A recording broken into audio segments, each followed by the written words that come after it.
Hi guys, we are going to read Refugee Part 4. And once again, I will go over what happened with each character because there's the 3 different stories when we start their story. So we're starting with Yosef, and it's somewhere on the Atlantic Ocean in 1939, 6 days away from home. So what happened last time with Yosef is the Hitler Youth guy who caught him without his armband, which is really bad, just told him not to do it again and took his piece of candy, which was really, really lucky because he could have had like Yosef's whole family arrested. So they got safely to the boat, and then this like homeless-looking guy came out and hugged them, and it was their dad.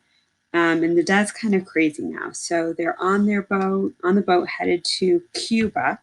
Their plan is to stay in Cuba until the United States will let them come here. A lot of people were limiting the number of Jews who would come to their country. Um, so the Jews will be stuck in Germany. So hopefully that won't happen to Yosef because he's headed to Cuba. Ruthie skipped ahead of Yosef along the sunny promenade deck, happier than he'd ever seen her before. And why not? The MS St. Louis was a paradise. Banned from movie theaters in Germany because she was a Jew, Ruthie had seen her first cartoon on board during movie night and loved it, even if it was followed by a newsreel with Hitler yelling about Jews. 3 times a day they ate delicious meals in a dining room laid out with white linen tablecloths, crystal glasses, and shining silverware, and the stewards waited on them hand and foot. They had played shuffleboard and badminton, and the crew was putting up a swimming pool which they promised to fill with seawater once the St. Louis hit the warm Gulf Stream. Everyone on the crew had treated Yosef and his family with kindness and respect, despite his father's repeated warnings that all Germans were out to get them. In 5 days, Papa hadn't come out of their cabin once, not even for meals, and Yosef's mother had barely left his side. And the crew wasn't just being nice because they didn't know Yosef and his family were Jews. No one wore their Jewish armbands on the ship, and there were no J's above any passenger compartments because all the passengers were Jews, all 908 of them. They were all going to Cuba to escape the Nazis, and now that they were finally away from the threats and violence that followed them everywhere in Germany, they were singing and dancing with laughter.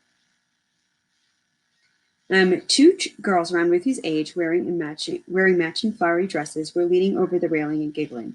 Yosef and Ruthie went over to see what they were doing. One of the girls had found a piece of long string and was dangling it over the side, tickling the noses of passengers who were sleeping on the chairs down on A deck.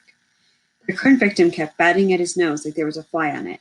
He bopped his nose hard enough to jerk awake, and Ruthie laughed hysterically. The girls yanked up the string, and they all dropped to the deck behind the rail where the man couldn't see them laughing. "I'm Yosef," he told the other girls when they'd all gathered themselves together, "and this is Ruthie." "Yosef just turned 13, Ruthie told the girls. "He's going to have his bar mitzvah next Shabbos." A bar mitzvah is the ceremony in which a boy officially became a man under Jewish law. It was usually held on the first Shabbos, the Sabbath, the Jewish day of rest, after a boy's 13th birthday. Yosef couldn't wait for his bar mitzvah. "If there's enough people," Yosef reminded his sister. "I'm Renata Aber," said the older of the 2 girls, "and this is Evelyn." They were sisters, and amazingly, they were traveling alone. "Our father is waiting for us in Cuba," Renata told them. "Where's your mama?" Ruthie asked. "She wanted to stay in Germany," Evelyn said. Yosef could tell that wasn't something that they were comfortable talking about. "Hey, I know something funny we can do," he told them. It was a trick he and Klaus had played on Herr Meyer once upon a time. Thinking about Klaus made Yosef think about other things, but he blinked away the bad memories. The MS St. Louis had left it all behind. "First," Yosef said, "we need some soap." Once they'd found a bar of soap, Yosef showed them how to soap up a door handle so that it was so slick it was impossible to turn. They used it on the door handles of the cabins up and down the passageway on A deck, and then hid around the corner and waited. Soon enough, a steward balancing a large silver tray came down the hall from the other end and knocked on a door. Yosef, Ruthie, Renata, and Evelyn had to swallow their snickers as the steward reached down with his free hand and tried and failed to open the door. The steward couldn't see because of the big platter he held, and as he fumbled with the knob, he lost his hold on the tray, and the whole thing came crashing down with a great clatter. All 4 of them burst out laughing, and Yosef and Renata pulled the 2 younger children away before they could be caught. They collapsed behind one of the lifeboats, panting and giggling. As Yosef dried his eyes, he realized he hadn't played like this, hadn't laughed like this, for many years. Yosef wished they could stay on board the St. Louis forever. Just outside Havana, Cuba, 1994. So, Isabel's dad got in trouble with that riot, as you recall, and had to leave Cuba. And so Isabel asked their neighbors, Ivan and his dad, Senor Castillo, if they could go on the boat. And they're like, no, there's no room for extra people, especially a stowaway who the government wants. Plus, we have no gas. So Isabel sold her trumpet, traded her trumpet for a bunch of gas from this fisherman, and also gave him the kitten she was feeding. And she got him to bring the gas back. So that's where we left off. Oh, yeah, Isabel wants her whole family to go to America on the boat. The boat was heavy in Isabel's arms, and she was afraid of dropping it, even though there were 5 other people carrying it with her. She and Ivan held the middle of the boat on either side, while Ivan's parents and Isabel's father and grandfather carried the front and back. Senora Castillo, Ivan's mother, was dark-skinned and curvy, and wore a white kerchief over her dreadlocks. Isabel's mother, almost 9 months pregnant, was the only one not helping to carry the boat. It was big and heavy to begin with, and they packed it with the gas cans, plastic soda bottles filled with fresh water, condensed milk, cheese, and bread, and medicine. Everything else had to be left behind. Nothing was more important than making it to Florida. It was night, and a waning moon peeked out behind scattered clouds. A warm breeze lifted Isabel's short curly hair and raised goosebumps on her arms. Fidel Castro had said that anyone who wanted to leave was welcome to go. That was hours ago. What if he had changed his mind? What if there was a line of police waiting to arrest them at the beach? Isabel hefted the boat to get a better grip and tried to pick up her pace. They left the village's gravel road and hauled the boat over the dunes to the sea.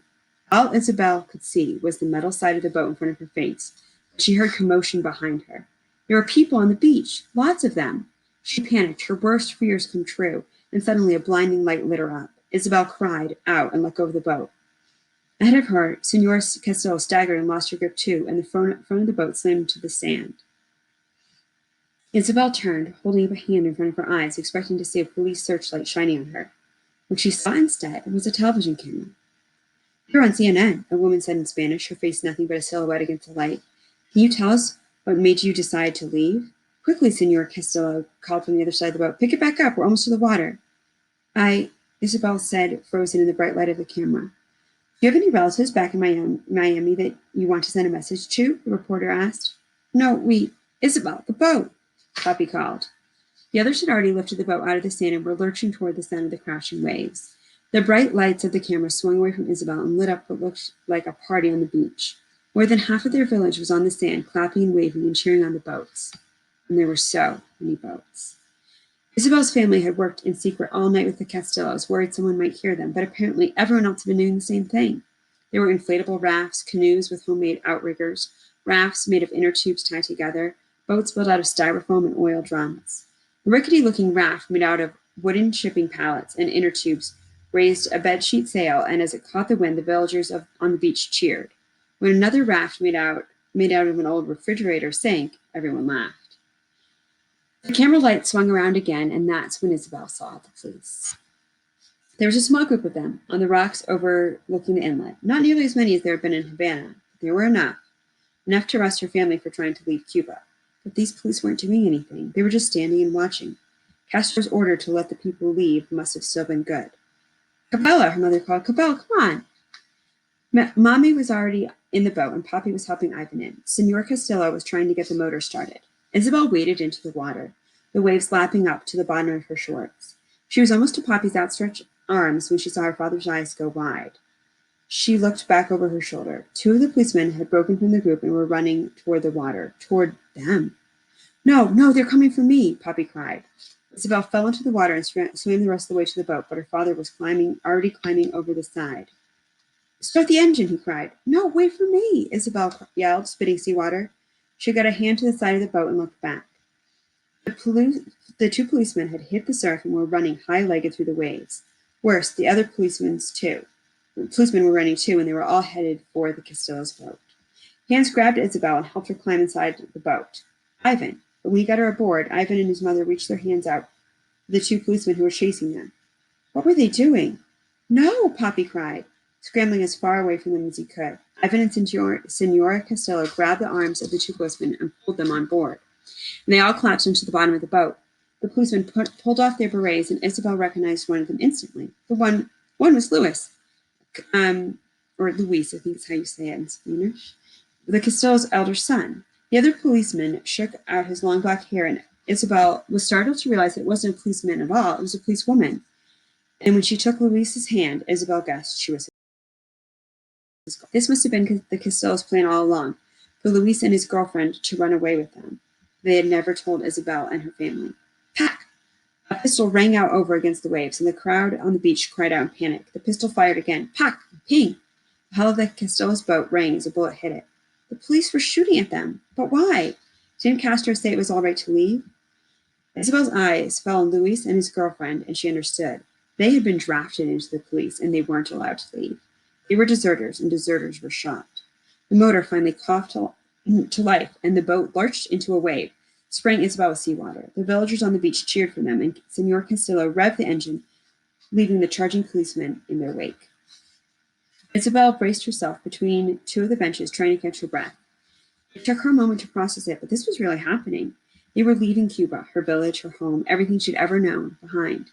Isabel's father pitched across the rolling boat and grabbed Senor Castillo by the shirt. What are you playing at, letting them on board? He demanded. What if they follow us? What if they send a Navy boat after us? You'd put us all in danger. Senor Castillo batted Geraldo Fernandez's arms away. We didn't ask you to come along. It's our gasoline, Isabel's father yelled. They kept arguing, but the engine and the slap of the boat against the waves drowned their words out for Isabel. She wasn't paying any attention anyway. All she could think about were the 90 miles they still had to go, and the water pouring in from the gunshot hole in the side of the boat. Next, we have Mahmoud. Just outside Aleppo, Syria, 2015, one day from home. So Mahmoud's apartment had been bombed, and his whole family got out, luckily. His mom was able to grab some supplies in their school backpacks, and then his dad drove up in the car and said that they're going to leave the country. So their plan is to go to Turkey and eventually get to Germany. Mahmoud's father stopped their Mercedes station wagon for gasoline at a little roadside station north of Aleppo. Walid and Mahmoud sat in the car with their mother while she nursed Hana under a blanket. Fatima had put on a long black sleeve dress and pink flowery hijab that covered her head and shoulders. She and Yusuf had agreed that she would cover up more than she usually did in Aleppo, in case they ran into stricter Muslims outside the city. In some places, women were being stoned and killed for not covering up their entire bodies, especially in areas controlled by Daesh, what the rest of the world called ISIS. Daesh thought that they were fighting the final war of the apocalypse, and anyone who didn't agree with their twisted perversion of Islam were infidels who should have their heads cut off. Mahmoud and his family planned to stay as far away from Daesh as possible, but the radical fighters were coming further and further into Syria every day. Mahmoud looked out the dusty car window as a jet fighter streaked by high above them, headed for Aleppo. A mural painted on the side of the gas station showed President Assad, his dark hair cut short, and a thin mustache underneath his pointy nose. He wore a suit and tie in front of a Syrian flag, doves of peace and yellow shining light surrounding him. A thin, jagged line of real bullet holes bisected Assad's face. Mahmoud's father got back in the car. I've got a route for us, Mom said. She finally had a signal and got Google Maps to open on her iPhone. Mahmoud leaned over to see. This route crosses a country border, Google Maps told them, marking the alert with a little yellow triangle. That's what they wanted, to get out of Syria using the fastest path possible. Dad started the engine, put the car in gear, and they were off. An hour later, they were met on the road by 4 soldiers waving for them to stop. Mahmoud froze. The soldiers might be with the Syrian army or with the Syrian rebels. They could even be Daesh. It was hard to tell anymore. Some of these soldiers wore camouflage pants and shirts, but others wore Adidas jerseys and leather jackets and track pants. They all had short black beards like Mahmoud's father and wore headscarves of different colors and patterns. But each of them had an automatic rifle, which was really all that mattered. Your job, Dad said quickly. Mahmoud's mother pulled the end of the scarf up over her face so that only her eyes were showing. Mahmoud sank to the floor of the old Mercedes station wagon and tried to disappear. In the seat beside him, Walid sat up straight next to his open window, unmoving and unfazed. Everybody stay calm, Dad said, slowing the car down, and let me do all the talking. One of the soldiers stood in front of the car, his rifle aimed loosely at the windshield, while the others walked around the sides, peering in through the windows. The soldiers were silent, and Mahmoud closed his eyes tight, waiting for the shots to come, sweat running down his back. I'm just trying to get my family to safety, Dad told the men. One of the men stopped at the driver's side window and pointed his rifle at Mahmoud's father. Which side do you support? The question was as dangerous as his gun. The right answer and they lived, the wrong answer and they all died. But what was the right answer? Assad and the Syrian army? The rebels? Daesh? His dad hesitated and Mahmoud held his breath. One of the soldiers cocked his rifle. It was Walid who spoke up. We're against whoever is dropping the bombs on us, he said.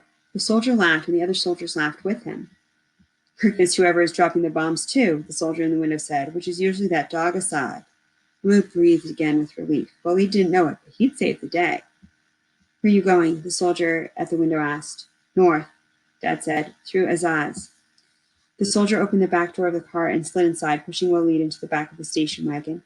No, you can't go through Azaz anymore, the soldier said. The Free Syria Army and Al-Qaeda are fighting there now. The door next to Mahmoud opened, and one of the soldiers nudged him up from the floor and into the back with Walid. Two more soldiers crammed themselves into the back seat, and the last one joined Mahmoud and Walid in the back with their backpacks. He was dusty and smelled like he hadn't had a bath in months, and the heat of the road radiated off him and his rifle like a stove. Apparently, they were all coming along for the ride. One of the soldiers in the back seat snatched up Mom's iPhone and looked at the route. Use Apple Maps, another soldier said. No, you idiot. Google Maps is better, said his friend. See here, he told Mahmoud's father. You'll have to go over to Quatma and then north through Kwastok Sido. The rebels and the army and Daesh are fighting there. He pointed to areas in the map. Many guns and artillery. The Kurds hold all the territory here. Russian airstrikes have hit here in support of that Alawite pig Assad, and American drones are attacking Daesh here and here. Mahmoud's eyes went wide. Everything the soldier was describing stood between them and Turkey. Go back south, said one of the soldiers. One of the soldiers told Mahmoud's father. You can let us off at Highway 214. The soldier turned the car around and drove. The soldier with the iPhone scrolled up the map to see their destination. You're going to Turkey? I went to engineering school there, Mahmoud's father said. You shouldn't be leaving Syria, said one of the soldiers. You should stand up for your country. Fight the tyrant, Assad. Between Assad and Daesh and Russia and America, Mahmoud thought, there wasn't much of a Syria left to fight for. I just want to keep my family safe, Dad said. My family was killed in an airstrike, said one of the soldiers. Maybe when yours is too, you'll take up arms, but by then it will be too late. Mahmoud remembered the horror he felt when his apartment building collapsed and he thought his mom was still inside. The fear he felt when they couldn't reach his father. If his parents had died in the airstrike, would he want revenge on their killers? Instead of running away, should Mahmoud and his father join the rebels and fight to win their country back? Mahmoud's dad kept driving. They're almost to the highway when gunfire erupted nearby. Tat-tat-tat-tat-tat. The bullets pinged into the car. Mahmoud screamed and dropped to the floor as broken glass sprayed him. One of the back tires exploded and the car swerved wildly, screech as his dad fought to keep control of it. Mahmoud and Walid went tumbling, and the soldier in the back rolled on top of them. The soldier had a hole in his head. Mahmoud screamed again and pushed the man away as the car skidded to a stop. Bullets whizzed by and then caught the car again. Ping, ping. And Mahmoud's dad threw open the driver's side door and pulled Mom and Hannah out with him. Get out of the car, he cried. The soldiers in the back seat kicked open the door on the left side of the car and spilled outside. More bullets whizzed by overhead, and soon the rebel soldiers who'd been riding with them were returning fire, their automatic rifles booming in Mahmoud's ears like he was in a barrel, and they were beating the outside of it with hammers. All Mahmoud wanted to do was curl up in a ball and disappear. But he knew if he and Walid stayed in the car, they would end up like the dead soldier beside them. He had to get up, get out, and move. His heart was pounding so hard, he thought it would burst right out of his chest. But Mahmoud found the courage to grab Walid by the arm, drag him over the seat, and dive headfirst out the door. They tumbled into the ditch beside his parents. Hannah was wailing, but Mahmoud couldn't hear her over the sound of gunfire. Mahmoud's dad waited for a pause in the gunfire and then scrambled back up the ridge of the car. Yusuf, no! Mom cried. What are you doing? Mahmoud's father dove back into the front seat and yanked the iPhone and the charger cord from the Mercedes just as bullets ripped into the car again. He tumbled and slid back down into the ditch.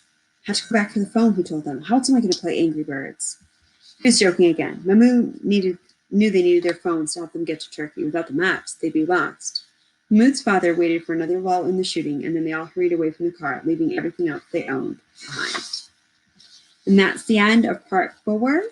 Today we read on page 56 to 74.